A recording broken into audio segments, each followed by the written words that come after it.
नमस्कार दोस्तों, चलिए नेक्स्ट टॉपिक पे आते हैं हमारे ब्रिक्स।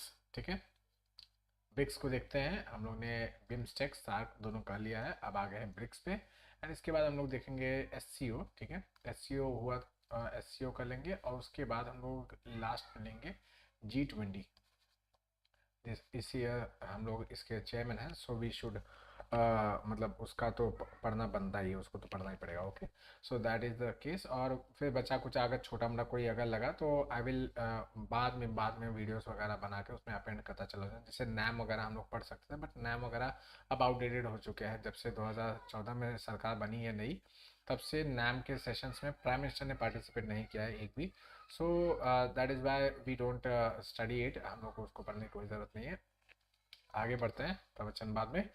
ब्रिक्स, ठीक है, Brazil, Russia, India, China, south Africa. ठीक है, सो इसका जेनेसिस, इसकी इंपॉर्टेंस वगैरह देख के we will wind up. Okay, चलिए।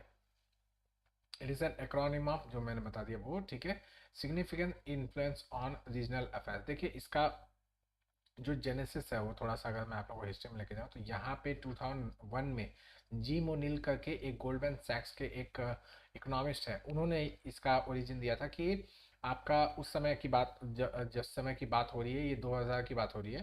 ठीक है, 2000 में बोथ और मतलब ये जो चारों इकोनॉमीज हैं, इनकी जो रिकॉर्ड थी, मतलब ग्रोइंग की जो जीडीपी ग्रोथ थी वो बहुत अच्छी चल रही थी। लगभग लगभग मतलब अबाव 4% 5% के तो सब के सब ऊपर ही चल रहे थे। एंड इट वाज वेरी मतलब वो बड़ी चीज़ मानी जा रही थी। जैसे इंडिया इंडिया की बात की जाए, चाइना तो डबल डिजिट ग्रोथ में था, वो तो 12% 13% के हिसाब से ग्रो करा था। एंड इंडिया की भी बात की जाए तो 7-8% चल रहा था, और आपका रशिया वगैरह भी 4-5% के हिसाब से चल रहा था। सब इसी तरीके से ग्रो कर रहे थे।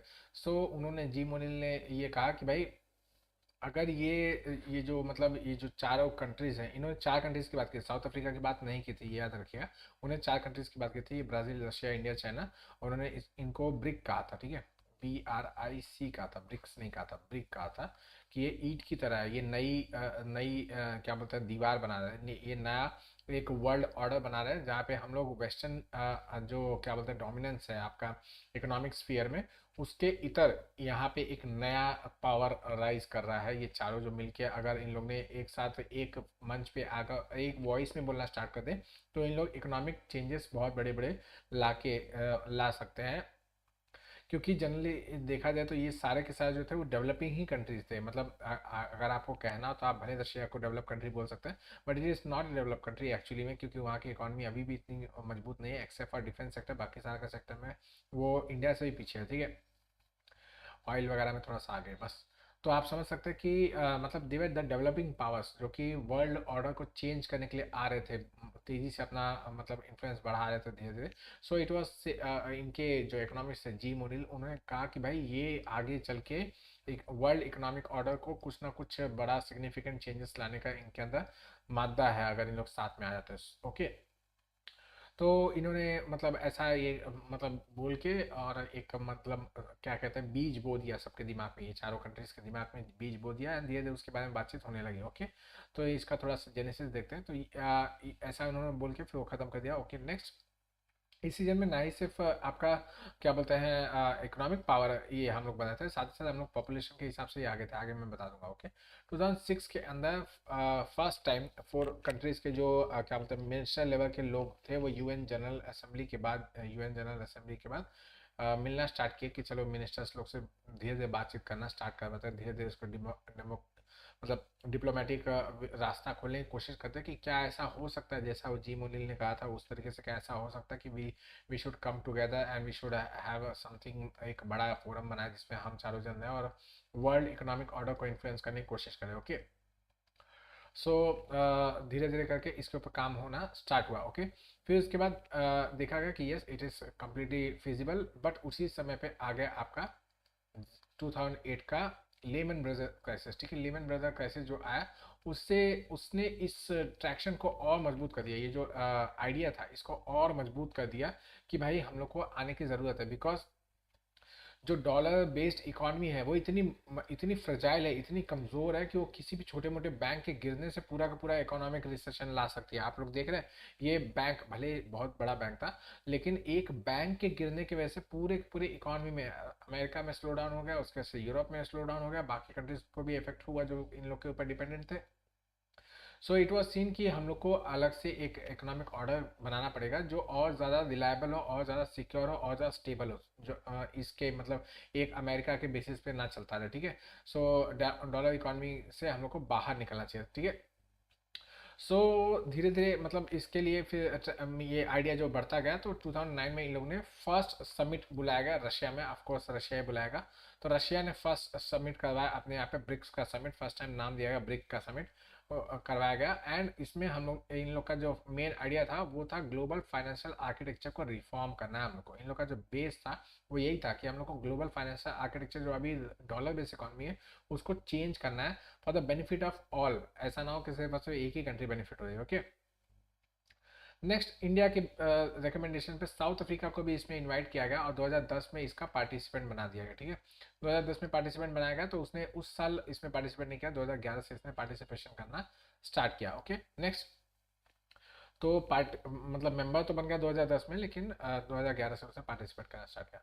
सेलियन फीचर्स की बात करें, जो मैं फिलर्स की बात करता हूँ, तो लगभग 25 बिलियन से ज़्यादा का यहाँ आबादी है, वर्ल्ड की आबादी का 25 बिलियन यहीं पे है।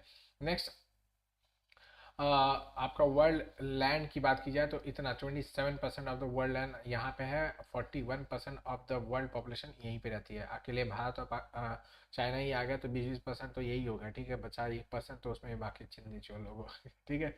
नेक्स्ट, फाइव कंट्रीज की अगर ग्लोबल जीडीपी की बात की जाए तो अब तो इससे बहुत ज़्यादा हो चुकी है, तो ये सब मतलब पुराने आंकड़े, 2 साल पुराने आंकड़े हैं। लास्ट जो अपडेशन हुआ था वो सब 2020 में हुआ था, उसके बाद से सब आंकड़े उल्टे सीधे आ रहे हैं, तो इस वजह से अपडेशन नहीं हुआ है। So this are all the fillers, आप लोग जैसे चाहिए वैसे पढ़ सकते हो, okay. So this is also an investment market, global power, और साथ ही साथ इतना बड़ा पॉपुलेशन की वजह से ये एक मार्केट भी है, बहुत बड़ा एक डोमेस्टिक मार्केट भी है। काफ़ी मतलब जितना यहाँ पे प्रोडक्शन हो रहा है उससे ज़्यादा यहाँ पे खपत भी हो रही है, ठीक है। तो ये इतना बड़ा जो ह्यूज पॉपुलेशन है वो उसका कंजम्पशन भी कर रहा है। What are the goals and objectives, तो सिंपल है, डीपेंड करना है, ब्रॉडन करना है, इंटेंसिफाई करना है, क्या कॉपरेशन अमॉन्ग अस, ये ग्रुप के अंदर कॉपरेशन को क्या बोलते हैं, इंटेंसिफाई करना है, ब्रॉडन करना है और डीपेंड करना है,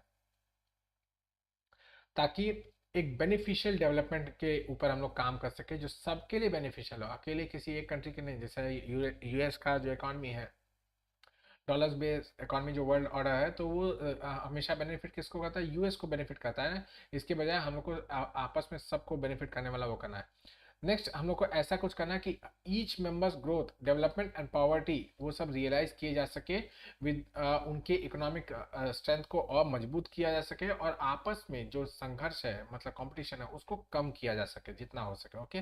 नेक्स्ट, इसके अलावा पॉलिटिकल डिप्लोमेटिक एंटिटी की तरह हम लोग काम करें, ताकि हर ग्लोबल फाइनेंशियल इंस्टीट्यूशंस में जो चेंजेस वगैरह होनी चाहिए उस पर हम लोग एक मत हो। ऐसा ना हो कि पता चला चाइना कुछ और बोल रहा है, इंडिया कुछ और बोल रहा है, रशिया कुछ और बोल रहा है, ऐसा नहीं होना चाहिए।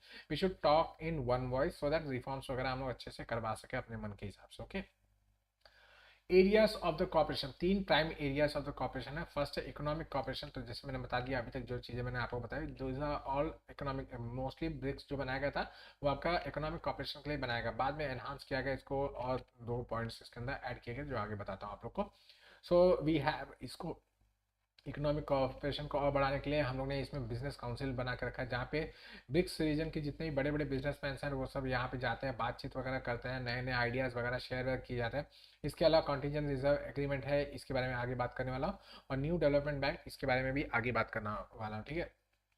So it is a kind of world bank की तरह है, और ये आपका IMF की तरह है, ठीक है। ऐसे अभी सिंपली बता देता हूँ, आगे आपको वीडियो में पता चल जाएगा, ओके। नेक्स्ट, ये सब वही चीज़ें जो वापस बताई जा रही है। नेक्स्ट है पीपल टू पीपल एक्सचेंज, इसके अंदर एरियाज ऑफ कॉपरेशन में पहले तो इकोनॉमिक कॉपरेशन था, उसके बाद हम लोगों ने इसमें पीपल टू पीपल एक्सचेंज को ऐड कर दिया। अब आप लोग को मैं बताऊँ, इसका बहुत ज़्यादा फायदा भारत को भी होता है। क्यों? भारत का जो बॉलीवुड है ना, आप लोगों को एक एग्जाम्पल देता हूँ, बहुत अच्छा एग्जाम्पल है, बाहुबली। बाहुबली जो मूवी है वो यहाँ पे जो क्या बोलते हैं, यहाँ पे मूवीज का जो एक्सचेंज फिल्म का फेस्टिवल चल रहा था, ब्रिक्स फिल्म फेस्टिवल, उसमें बाहुबली को दिखाया गया था and it was so loved, इतना ज़्यादा इसको प्यार मिला, इतना ज़्यादा प्यार मिला, लाइक जो चाइनीज़ है they got mad of this thing, मतलब इतना पागल हो गए थे कि आप, अगर आप लोग को याद होगा तो उस समय आपका ये मूवी आई थी एवेंजर्स की, एवेंजर्स की Infinity War, I guess Endgame या फिर इन्फिनिटी वॉर आई थी, उसमें उसमें उन्होंने एक फोटोशॉप करके उसमें बनाया था, उसमें जो आपका बाहुबली and उसकी जो वाइफ रहती है, क्या नाम रहता है उसका, जो भी नाम था, देवसेना, यस देवसेना। सो उन लोग को दिखाया गया था कि वो धनुष बाण से मार रहे हैं एंड मतलब बाकी की सेना लड़ती जा रही है, जो क्या बोलते हैं जितने भी एवेंजर्स है वो लड़ रहे हैं, उनके साथ साथ ये लोग धनुष बाण से मार रहे हैं। It was so loved, it was so, मतलब इतना ज़्यादा इसको प्यार मिला था वहाँ पे। मतलब ये आपको ये बता रहा है कि कितना इंडिया को दीप मिला, इसके वजह से इंडिया को इतना ज़्यादा बेनिफिशियल हुआ ये। सो this is just an example, मैं आप लोगों को एग्जाम्पल मेरा बताने का सिर्फ ये मुद्दा था, उद्देश्य था कि आप लोगों को पता चले कि कितना ज़्यादा भारत को इसमें बेनिफिट मिला। इसके अलावा स्पोर्ट्स के इवेंट्स, कल्चरल इवेंट्स वगैरह हम लोग करवाते हैं रेगुलर बेसिस पे, इसमें होता रहता है।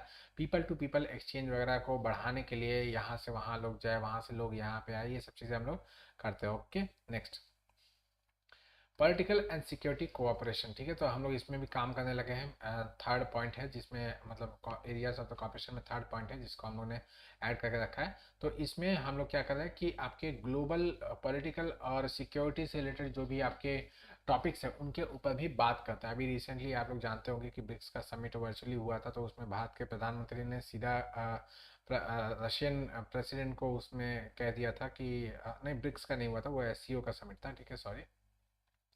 उसमें रशियन प्रेसिडेंट को कह दिया था कि क्या पता है, this is not the era of war, ये एज नहीं है वॉर का, वॉर का समय नहीं है, अब पीस से होता है ये सब चीज़ें। तो दिस इज़ हाउ वी, मतलब इससे मतलब आप ब्रिक्स में भी ऐसा ही किया जाता है कि हम लोग कोशिश ये करते हैं कि जो आपके रीजनल और क्या बोलते हैं ग्लोबल जितने भी चैलेंजेस हैं, जितने भी पॉलिटिकल प्रॉब्लम्स हैं, उन सब के ऊपर भी डिस्कशन वगैरह छोटा बहुत करते ही है। ओके, नेक्स्ट, इसके अलावा हम लोग यहाँ पे जो साउथ अफ्रीका को ऐड किया, तो उससे हम लोग एक क्या बोलते हैं कोशिश ये कर रहे हैं कि अफ्रीकन जो क्या बोलते हैं हमारा अफ्रीकन एजेंडा इसको कहा जाता है ब्रिक्स का, उसमें ये है कि अफ्रीका की जो कंट्रीज हैं जो कि इस पूरे के पूरे डेवलपमेंट के रेस में काफ़ी पीछे रह गए हैं, उन सबको आगे लेके आना है, इसको साउथ साउथ कॉपरेशन कहा जाता है। ठीक है, अभी ग्लोबल साउथ समिट करके समिट हुआ था आपके 12 तारीख को, ठीक है, हाँ कुछ दिन पहले, तो 12 तारीख को हुआ था, मुझे याद आ रहा है।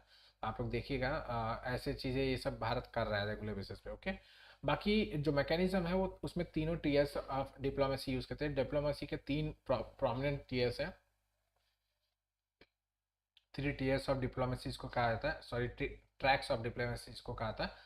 फर्स्ट ट्रैक में आपके जो नेशन के गवर्नमेंट्स होते हैं वो ही एक दूसरे से बातचीत करते हैं। ठीक है, एक कंट्री दूसरे कंट्री, मतलब एक गवर्नमेंट दूसरे गवर्नमेंट से सीधा सीधा बात करे, this is known as track one diplomacy. Track two diplomacy में क्या होता है, गवर्नमेंट के जो एंटिटीज होते हैं, अलग जो कंपनीज होती हैं या फिर कोई ऐसे अदर बॉडीज वगैरह होंगी, वो एक दूसरे में कोऑर्डिनेशन स्टार्ट करेंगे। ठीक है, so that is known as track two diplomacy. And track three diplomacy which is most, मतलब हमारे लिए बहुत ही ज़्यादा रेलिवेंस का आता है, that is known as people to people contact वाला, that is known as track three diplomacy. Okay, next, track three diplomacy में हम लोग बहुत अच्छे हैं। Okay, next, impact of BRICS on institutional reforms. ठीक है, तो इंस्टीट्यूशनल रिफॉर्म्स की अगर बात की जाए तो आपका फाइनेंशियल क्राइसिस 2008 में जो मैंने बताया, लेमन ब्रदर क्राइसिस हुआ, उसके बाद आईएमएफ ने कोटा रिफॉर्म के लिए क्या बोलते हैं, ब्रिक्स, मतलब ब्रिक्स ने कहा कि कोटा रिफॉर्म करना चाहिए, क्योंकि जो कोटा दिया गया उसकी वजह से क्या बोलते हैं जो डेवलपिंग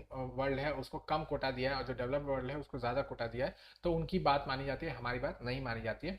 तो इतना फोर्स हम लोग ने किया कि विद इन एक साल के अंदर 2009 में हम लोग ने मतलब ब्रिक्स बनाया था, उसके बाद 2010 के अंदर ही कोटा रिफॉर्म अनाउंस कर दिया गया था बाय द आईएमएफ। तो आप देख सकते हैं कि रिफॉर्म थोड़ा थोड़ा करके आ रहा है, भले बहुत धीरे धीरे आ रहा है लेकिन आ रहा है। ठीक है, नेक्स्ट, न्यू डेवलपमेंट बैंक की बात की जाए तो ये क्या है, ये शंघाई में इसका हेडक्वार्टर है, और क्या पता है आपके फोर्थ बिग समिट जो कि न्यू दिल्ली में कराया गया था, उसमें न्यू डेवलपमेंट बैंक के पॉसिबिलिटी के बारे में बात की गई थी। इसका कोई भी साइनिंग वगैरह नहीं किया था, साइनिंग हुई थी आपके फोर्टलेसा ब्राज़ील में 2014 के अंदर। मैंने ब्राज़ील के मैपिंग में आप लोग को फोर्टालेज़ा कई बार दिखाया कि 2014 में आपका न्यू डेवलपमेंट बैंक को मतलब बनाने के लिए जो आपका हम लोगों ने ट्रीटी साइन की थी, वो आपका साइन किया गया था फोर्टालेज़ा ब्राज़ील के अंदर। ओके, वहाँ पे हम लोगों ने एग्रीमेंट किया कि भाई हम लोग क्या बोलते हैं, न्यू डेवलपमेंट बैंक नाम का एक बैंक बनाएंगे जो कि हमारा ब्रिक्स का बैंक, इसको ब्रिक्स बैंक भी कहा जाता है, जो कि हमारा खुद का बैंक होगा। और हम लोग का काम ये होगा कि जैसे वर्ल्ड बैंक काम करता है उसी तरीके से ये भी काम करेगा। लेकिन वर्ल्ड बैंक में जैसे कोटा सिस्टम है वो यहाँ पे नहीं होगा। यहाँ पे सबको एक एक वीटो, सबको एक एक का वोट होगा, और इसमें कोई भी वीटो जैसा चीज़ नहीं होगा। Okay, next. बाकी ये वही है मल्टीलेटरल फाइनेंशियल, वही सब सब जो आपका जो आपका वेस्ट बैंक बोल रहा हूँ वेस्ट बंगाल बोल रहा हूँ, वर्ल्ड बैंक जो करता है, ठीक है, वर्ल्ड बैंक जो जो करता है वो सारा का सारा काम आपका न्यू डेवलपमेंट बैंक करता है। इनफैक्ट इंडिया इसको बहुत अच्छी तरीके से यूज़ करता है। काफ़ी सारे आपके यहाँ पे प्रोजेक्ट्स वगैरह जो है वो न्यू डेवलपमेंट बैंक के फाइनेंस की वजह से भी चल रहे हैं। ओके, नेक्स्ट है CRA, ठीक है, कंटीजेंसी रिजर्व एग्रीमेंट, ठीक है, ये भी फोर्टलेजा में ही साइन कराया गया था। तो जैसे वह आपका वर्ल्ड बैंक और क्या बोलते हैं IMF एक साथ आए थे, ब्रिटेन वुड ट्विंस की तरह हम लोग बोलते हैं जिसको, ब्रिटेन वुड ट्विंस। तो उसी तरीके से यहाँ पे CRA बनाया गया था आपका IMF के इतर में। तो ये जो जो IMF काम करता है वो सारा काम ये आपका CRA भी करता है। जैसे BOP क्राइसिस से बचाने का जो प्रोमिनेंट काम है वो भी ये करता है। तो मतलब एक तरीके से ये कहा जाए, ये आपका क्या बोलते हैं, किसी भी कंट्रीज़ को आपके, चाहे ब्रिक्स की कंट्रीज़ की मोस्टली बात की जाती है, उनको बचाने की कोशिश करता है कि वहाँ पे BOP क्राइसिस वगैरह ना हो, और हर एक तरीके से उसमें चाहे लिक्विडिटी स्वैप एग्रीमेंट वगैरह कुछ भी करना हो वो सब सब करके ये कैसे भी करके बचा के रखता है। ओके, तो ये जस्ट कह सकते हैं कि छोटा मिनी IMF है आपका खुद का बनाया हुआ ब्रिक्स का। Okay, next, last, importance for India. India के लिए क्या इंपॉर्टेंस है वो देखिए। तो इसमें आप लोग फर्स्ट थिंग आप लोग को अगर पॉइंट आउट करा दो, इसमें से 5 मेंबर्स में से 2 जो है वो आपके सिक्योरिटी काउंसिल के मेंबर है, एक रशिया एक चाइना, ठीक है, P5 में आते हैं, ठीक है, P5 में आते हैं। So we get direct access to आपका क्या बोलते हैं, सिक्योरिटी काउंसिल। सिक्योरिटी काउंसिल में डायरेक्ट हम लोग का एक्सेस होगा। नेक्स्ट थिंग, ये आपका SCO के लिए भी लागू है, लेकिन यहाँ पे आप लोग देख लीजिए ब्रिक्स के लिए। तो और साथ ही साथ इकोनॉमिक पावर हाउस भी ये सब हैं। तो हम लोग इनके साथ जो मतलब बातचीत कर रहे हैं, जो हम लोग यहाँ से इनके साथ तालमेल बिठाने की कोशिश कर रहे हैं, उसका बेनिफिट हम लोग को हर जगह पे मिलेगा। चाहे हम लोग UNG में बात करें, चाहे सिक्योरिटी काउंसिल में बात करें, चाहे वर्ल्ड बैंक में बात करें, चाहे IMF में बात करें, हर इंटरनेशनल इंस्टीट्यूशंस में हम लोग को इसका बेनिफिट मिलेगा ही मिलेगा। ओके, नेक्स्ट, अगर जो बड़े इंस्टीट्यूशन जैसे NSG वगैरह में हम लोग मेंबरशिप के लिए लड़ाई कर रहे हैं, सो उसमें भी हम लोग को मदद मिल जाएगी, क्योंकि हमारे सपोर्ट में अगर हम लोग यहाँ पे मतलब वो क्या कह सकते हैं कि इन लोग को समझा सके, सिखा सके, बढ़ा सके, बता सके कि हाँ भाई इंडिया के लिए NSG मेंबरशिप कितना इंपॉर्टेंट है, और इन लोग रेडी हो जाते हैं, तो we can definitely get into the NSG, national nuclear supply group वगैरह में जा सकते हैं। इसके साथ साथ इंडिया इसी के साथ, इसमें ब्रिक्स का मेंबर बनने के साथ, हम लोग इससे पहले क्या थे, हम लोग कुछ नहीं थे, हमारा हम लोग सिर्फ और सिर्फ नॉर्म टेकर था, दुनिया नॉर्म बनाती थी, वी यूज टू टेक, हम लोग उसको फॉलो करते थे। लेकिन अब हम लोग नॉर्म शेपर, जैसे मैंने आप IMF का एग्जांपल दिया, ये IMF में हम लोग ने क्या किया कि भाई हम लोगों ने उसको फोर्स कर दिया कि भाई आप कोटा रिफॉर्म करो, जो डेवलप कंट्रीज हैं उनको कम कोटा मिले और डेवलपिंग कंट्रीज को थोड़ा ज़्यादा मिले, ठीक है। सो वी आर एक्चुअली हम लोग वॉइस ऑफ डेवलपिंग वर्ल्ड करके आ रहे हैं। Okay, south south cooperation and क्या बोलते हैं, आप ऐसे कह सकते हैं कि वॉइस ऑफ द जो भी आपका डेवलपिंग वर्ल्ड है या अंडर डेवलप्ड वर्ल्ड है उसका वॉइस हो सकते हैं, या फिर जो लेफ्ट ओवर है जिनको थर्ड वर्ल्ड कंट्रीज कहा जाता है, या फिर साउथ साउथ कंट्रीज कहा जाता है, उन सब की वॉइस बन के हम लोग उभर रहे हैं। सो this is the main importance for India. Okay, इसके अलावा अदर इंपॉर्टेंस तो है ही, जैसे आपके यहाँ पे कोई भी इंफ्रास्ट्रक्चर फंडिंग वगैरह करनी है तो उसके लिए आप ADB बोल रहा हूँ आपका ये न्यू डेवलप NDB के पास जा सकते, न्यू डेवलपमेंट बैंक के पास जा सकते हैं। आपके यहाँ पे BOP क्राइसिस वगैरह ना हो इसके लिए वो काम कर सकता है, CRA काम कर सकता है। So this are other things जो कि क्या बोलते हैं इनडायरेक्ट, मतलब ये सब तो है ही है, ये सब तो सभी लोग लिखने वाले हैं, लेकिन ये जो चीज़ें हैं मतलब कैसे कैसे हम लोग वर्ल्ड ऑर्डर को अटैक कर रहे हैं, कैसे हम लोग उसको चेंज करने की कोशिश कर रहे हैं, वो सब चीज़ें भी इसमें आप लोग को मेंशन करना पड़ेगा। Okay, so this is all in BRICS, ज़्यादा इसमें था नहीं, छोटा सा ये वीडियो था। चलिए इसके साथ वाइंड अप करता हूँ, आप लोग से कल फिर मुलाकात करूँगा लगभग इसी नाम में, तब तक ऐसे पढ़ते हैं। थैंक यू, चलिए।